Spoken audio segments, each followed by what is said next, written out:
first week of any semester, a professor who knows their butt from deep center field has the ability to assign final grades for that semester.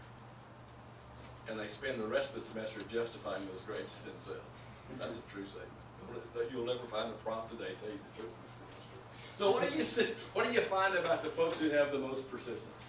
I find that they're very comfortable with who they are. Well, they're always trying to improve who they are, but they're very comfortable with who they are. They're comfortable with the cards they've been dealt and saying, you know what, this is what I got. I'm going to do the best I can with what I got. I can make it better.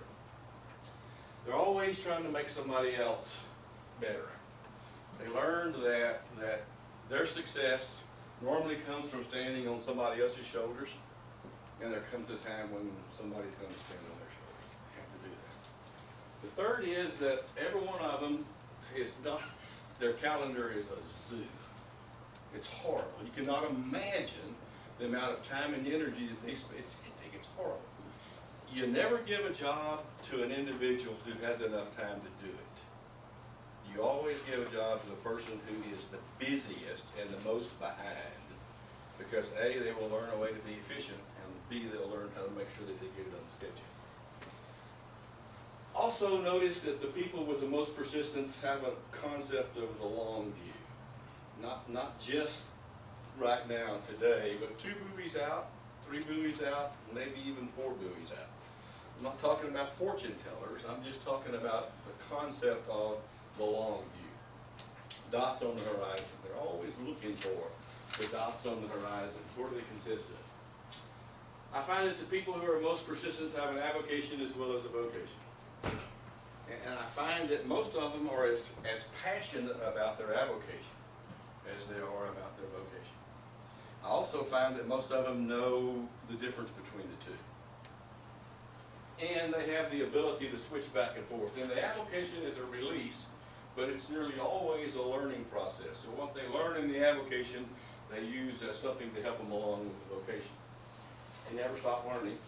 They will nearly always tell you that they are perpetual students. They never got it right, so they have to keep going. They tend to live their values. That's crucial.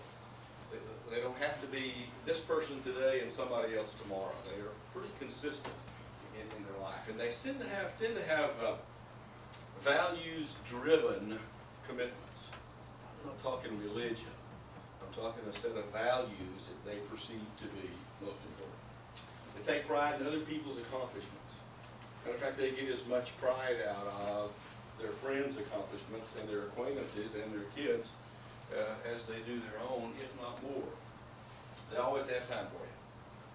Honestly, they always seem to have the time that you need.